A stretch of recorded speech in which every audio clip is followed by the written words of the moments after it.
کو کیا سوال پوچھا انہوں نے، ہم بستری کا شرعی طریقہ۔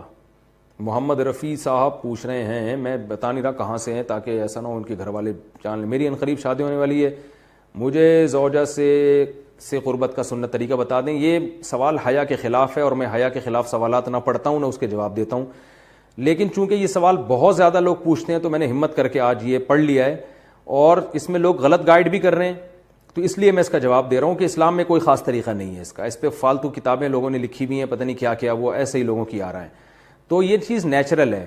جیسے کوئی پوچھے کھانا کھانے کا طریقہ کیا ہے، تو بھائی منہ میں نوالا ڈال کے چباؤ، نگل لو، خود بخود فطرت سکھاتی ہے انسان کو، تو ایسی زوجہ کے قریب فطرت خود سکھا دیتی ہے۔ ہاں، شریعت نے جس طریقے کو حرام قرار دیا ہے وہ سب کو معلوم ہے کہ جو ہے وہ اللہ تعالیٰ نے جو بدکار لوگ جس طرح سے کرتے ہیں، جو لڑکوں سے بدفعلی کرنے والے لوگ ہیں، وہ طریقہ حرام ہے۔ تو باقی اللہ تعالیٰ نے میاں بیوی کا معاملہ رکھا ہے، ایک دوسرے کا لباس ہے، تو کمرے کی باتیں ہیں وہ جیسے چاہیں مناسب سمجھیں، وہ ان کا اپنا ذاتی عمل ہے، اس کا کوئی خاص طریقہ نہیں ہے، اور یہ نیچر انسان کو خود سکھاتی ہے۔ نہ یہ طریقے نہ کسی سے سیکھنے کی ضرورت ہے۔ بعض لوگ تو حد درجے کی بے شرمی کرتے ہیں، وہ شادی سے پہلے جو ہے وہ فحش فلمیں دیکھتے ہیں تاکہ ہمیں طریقہ آ جائے۔ یہ انتہائی درجے کی بےہودگی ہے، انتہائی درجے کی ایک لعنتی عمل ہے یہ۔ تو یہ کوئی خاص طریقہ نہیں ہے۔ میاں بیوی ایک دوسرے کا لباس ہیں، وہ جس طرح سے ایک دوسرے کو سیٹسفائی کر سکتے ہیں وہ کر لیں، تاکہ ان کی توجہ کسی اور طرف نہ جائے، وہ حلال کی تسکین ان کی بند کمرے کے اندر ہو جائے۔ اور یہ باتیں لوگوں سے شیئر بھی نہیں کرنی چاہیے۔ آج یہ بھی ایک حرام کاری ہو رہی ہے، میں بہت سخت الفاظ استعمال کر رہا ہوں اس لیے کہ یہ، اور میرے پاس کوئی ہلکا لفظ نہیں ہے۔ وہ کیا ہوتا ہے کہ مرد اپنی زوجہ سے ہم بستری کر کے اس کے راز دوستوں کے سامنے فاش کر رہا ہوتا ہے، میں نے ایسے کیا، میں نے ایسے کیا۔ لڑکیاں بتا رہی ہوتی ہیں اپنی فرینڈز کو کہ میرے شوہر نے میرے ساتھ ایسے کیا۔ یہ بہت لعنتی عمل ہے۔ آپ صلی اللہ علیہ وسلم نے فرمایا جو عورت اپنے شوہر کے راز یا شوہر بیوی کے راز فاش کرتا ہے اس پر لعنت ہے، حدیث کا مفہوم ہے یہ۔ تو یہ بند کمرے کی میاں بیوی کی باتیں، جس طرح سے وہ ایک دوسرے کو سیٹسفائی کر سکتے ہیں وہ کریں، ایک دوسرے کے لیے وہ حلال ہیں، اور بس وہ طریقہ جو لڑکوں سے بدفعلی والا طریقہ ہے وہ طریقہ اسلام میں حرام ہے۔ اور اللہ تعالیٰ نے حالت حیض میں زوجہ سے ہم بستری کو حرام قرار دیا کیونکہ اس میں گندگی ہے۔ باپ دیکھیں کہ وہ گندگی اس درجے کی نہیں ہے جتنی اورل سیکس میں گندگی ہوتی ہے۔ اگر اس میں ڈسچارج ہو جائے بندہ، انسان جو ہم بستری کرنے والا ہے زوجہ سے، وہ منہ میں ڈسچارج ہو جائے، تو آپ سوچیں کہ اللہ تعالیٰ شرمگاہ کو گندگی سے بچا رہے ہیں، جس کی وجہ سے حیض کی حالت میں ہم بستری کو حرام قرار دیا۔ تو منہ جس سے انسان کھانا کھاتا ہے، جس سے کلمہ پڑھتا ہے، اور جو انسان کے جسم میں سب سے اشرف عضو ہے، سب سے زیادہ معزز اور مکرم عضو ہے، اس میں ایسی گندگی کو ڈالنا کہاں سے جائز ہو سکتا ہے، کہاں سے حلال ہو سکتا ہے؟ تو آج بعض متجدد قسم کے لوگ جو ہے نا اس کو حلال قرار دے رہے ہیں، تو یہ بالکل غلط ہے۔ تو یہ بات خوب ذہن میں رکھیں کہ اورل سیکس کے ذریعے اپنی خواہش کو پورا کرنا اس طور پر کہ ڈسچارج ہو جائے انسان عورت کے منہ میں، بیوی کے منہ میں، یہ بالکل حرام ہے، بالکل ناجائز ہے، کیونکہ منی ایک غلیظ اور ناپاک اور گندگی ہے، اور ناپاک اور نجس۔ قرآن مجید میں ہے ان اللہ لا یستحی من الحق، کہ اللہ تعالیٰ حق بات بیان کرنے سے حیا نہیں کرتے۔ حدیث میں بھی بعض ایسے مسائل کو اللہ کے رسول نے بیان کیا ہے صلی اللہ علیہ وسلم نے جو بظاہر حیا کے خلاف ہیں، مگر اس لیے بیان کیا کہ اگر آپ صلی اللہ علیہ وسلم بیان نہ کرتے تو لوگ ان بے شرمی کے کاموں میں مبتلا ہو جاتے۔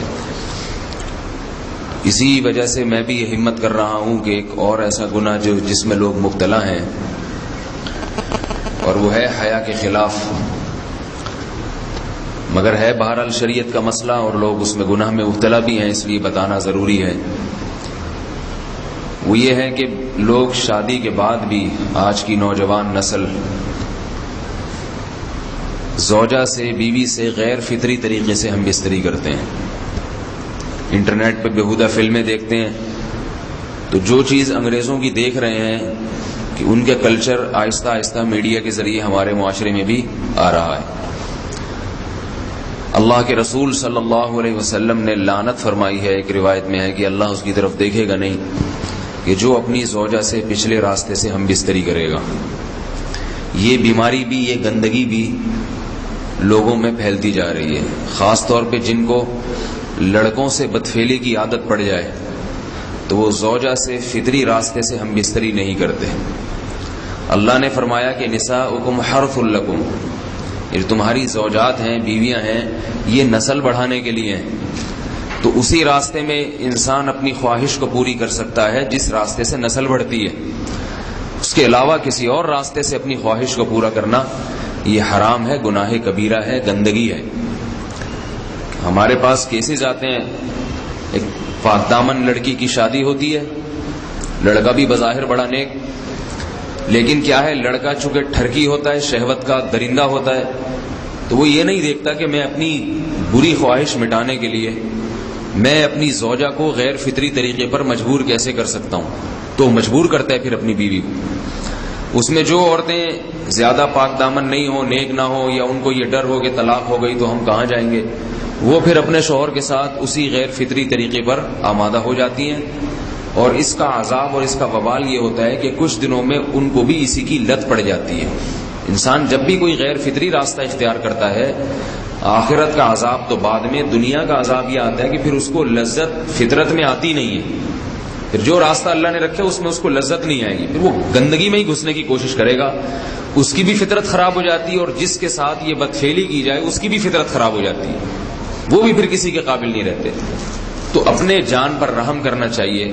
ہم انسان ہیں، ہم درندے نہیں ہیں، ہم گھوڑے نہیں ہیں، ہم گدھے نہیں ہیں، ہم جانور نہیں ہیں، ہم انگریز نہیں ہیں. انگریز نے تو حیا اور شرم کی تمام حدود کو توڑ دیا ہے، وہ تو درندے بن چکے ہیں.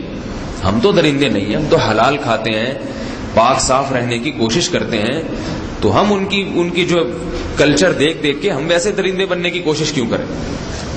تو یہ بہت بڑا وبال ہے، بہت بڑی برائی ہے جو ہمارے معاشرے میں آہستہ آہستہ جڑ پکڑتی جا رہی ہے، اور اس سے بیماریاں بھی پھیلتی ہیں.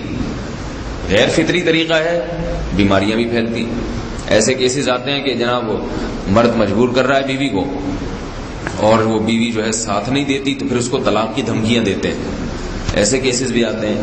اور یہ بھی آتا ہے کہ مرد جب اپنی بیوی کو غیر فطری طریقے پر مجبور کرتا ہے، بیوی آمادہ نہیں ہوتی، تو مرد پھر یہ دھمکی دیتا ہے کہ بھائی میری خواہش تو تم سے پوری ہوتی نہیں ہے، پھر میں دوسروں کے پاس جاؤں گا.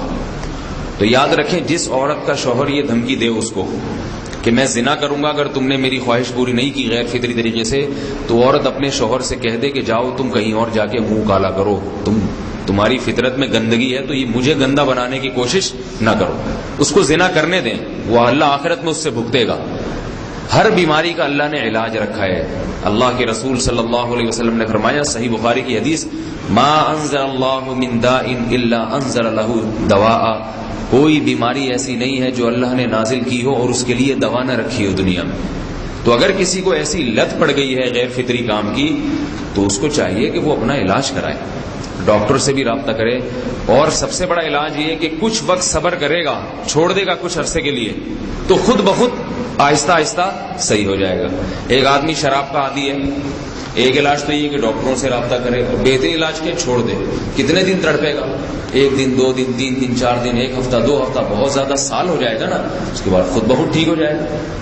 سگریٹ کا عادی ہے، چھوڑ دے گا. تو کتنے لوگ ہم نے دیکھے ہیں دن میں 20 سگریٹ پیتے تھے، چھوڑنے پر آئے تو بالکل ایک دم چھوڑ دی انہوں نے، آہستہ آہستہ کر کے چھوڑ دی، لیکن تکلیف ہوئی مگر عادی ہو گئے. تو اب کسی کو یہ لت پڑ گئی ہے غلط کام کی، برائی کی، تو اس کا بہترین علاج یہ ہے کہ وہ اپنے آپ کو بدلنے کی کوشش کرے، ماحول بدلے، اور کچھ وقت صبر کرے گا تو اللہ اس سے یہ عادت چھڑا دے. نہیں کی، صبر نہیں کیا اس نے، پھر اسی گندگی میں موت واقع ہوگی، پھر آخرت کا عذاب بہت سخت. نسلیں برباد ہو جاتی ہیں اس عمل سے انسان کی. تو بات حیا کے خلاف ہے، مگر یہ کہ ایک بزرگ تھے وہ بات فرما رہے تھے، تو کسی نے پوچھا کہ حضرت آپ حیا کے خلاف بات کرتے ہیں، تو انہوں نے فرمایا تم بے حیائی کے کام نہیں چھوڑتے، ہم اس چھڑوانے کے لیے بات کریں تو ہم برے ہیں، اور تم کام کرو تو بھی برے نہیں.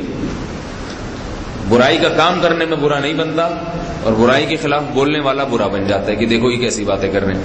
تو بھائی باتیں ہیں اس لیے ہیں کہ یہ معاشرے میں یہ برائی پھیلتی چلی جا رہی ہے، اور یہ ہماری اپنا کلچر نہیں ہے، یہ امپورٹ ہو رہا ہے باہر سے، یہ امپورٹ ہو رہا ہے، یہ وہاں میڈیا کے ذریعے آ رہا ہے. تو وہ چیزیں دیکھا نہ کریں اور ان لوگوں سے دور رہا کریں. ہمیں تو دین کا داعی ہو کے ان کو ہدایت پر لانا تھا، بجائے ہم ہدایت پہ چل کے دوسروں کو چلانے والے بن کے ان کے راستے پہ ہم نے چلنا شروع کر دیا. اللہ تعالیٰ ہمیں اب دیکھیں ان کے ہاں ایڈز کا مرض پھیل گیا ہے. آپ بتائیے یہ ایڈز کا مرض ہمارا ہے کیا؟ یہ بیماری ہماری ہے یا ان کی ہے؟ ہمارے یہاں بیماریاں ہیں, کھانسی ہے, نزلہ ہے, ٹھیک ہے نا, بلڈ پریشر ہے, شوگر ہے, یہ بیماریاں ہماری ہیں. کوئی اللہ کا شکر ہے گندی بیماری ہمارے ہاں نہیں ہے. جتنی گندگیاں ہیں وہاں سے آ رہی ہیں. ایڈز کا مرض وہاں سے امپورٹ ہوا ہے. وہ ایڈز کا مرض اسی بدفعلی کی وجہ سے پیدا ہوتا ہے, اسی سے جراثیم پیدا ہوتے ہیں, اور اتنا خطرناک مرض کہ ایسے متعدی, ایسے پھیلتا ہی. افغانستان میں ایڈز کا ریشو 0 تھا, 0. وہ جانتے نہیں تھے کہ ایڈز کا مرض ہوتا کیا ہے. جب سے امریکن آرمی, برطانیہ آرمی افغانستان میں آئی ہے, فوجی آئے ہیں, افغانوں میں ایڈز کا مرض پھیل گیا ہے. انہوں نے وہاں بدفعلیاں شروع کر دی ہیں. تو وہ تو حالانکہ ان کے لیے زنا کتنا سستا ہے, کتنا سستا ہے نا ان کے لیے زنا, پھر بھی وہ لڑکوں کی طرف مائل ہوتے ہیں. تو اتنی گندگی, ایسا گندا جب انسان بن جائے پھر اللہ اس کے وجود کو برقرار نہیں رکھتے, اور رکھتے ہیں تو پھر آخرت میں سزا دینے کے لیے اپنے آپ کو ان گندگیوں سے بچانا چاہیے, حلال پہ اکتفا کرنا چاہیے. اللہ تعالی ہمیں حلال پہ قناعت کی توفیق عطا فرمائے اور پاکیزہ لوگوں میں ہمارا شمار فرمائے. شادی ہوئی اور پڑھائی کی وجہ سے حمل روکنا جائز ہے, کوئی گناہ نہیں ہے اس میں, لیکن پسندیدہ نہیں ہے. ٹھیک ہے. کیونکہ آپ ایک فائدے کو دیکھ رہے ہیں ابھی, ایجوکیشن کو, جبکہ شریعت دور تک دیکھتی ہے, اجتماعی مفاد بھی دیکھتی ہے اور آپ کے بھی. جی. عورت کو ایجوکیشن کی بھی بہت ضرورت ہے, میں مانتا ہوں, لیکن اتنی نہیں جتنی اس کو اولاد کی ضرورت ہے. جی. اگر لیٹ اولاد ہوگی تو اس میں 2 نقصان ہیں. ایک تو یہ کہ بعض دفعہ ہوتی نہیں ہے, یہ اپنے اختیار میں نہیں ہے کہ جب چاہیں آپ اولاد پیدا کریں. سب سے بڑی بھول آپ کی یہ ہے. بالکل. ایسے ہم جوڑوں کو جانتے ہیں جنہوں نے ابتدا میں حمل روکا, بعد میں ان کی بہت خواہش ہوئی اولاد ہو مگر نہیں ہوئی. تو یہ بہت بڑی غلطی ہوتی ہے. ہم یہ سمجھ رہے ہوتے ہیں کہ ہم جب چاہیں گے ہو جائے گی.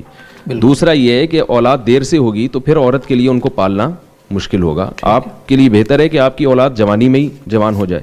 اور تیسری بات یہ کہ حمل یا پریگنینسی تعلیم میں رکاوٹ نہیں ہے. میرے پاس یورپ امریکہ سے بھی لوگ آتے ہیں اور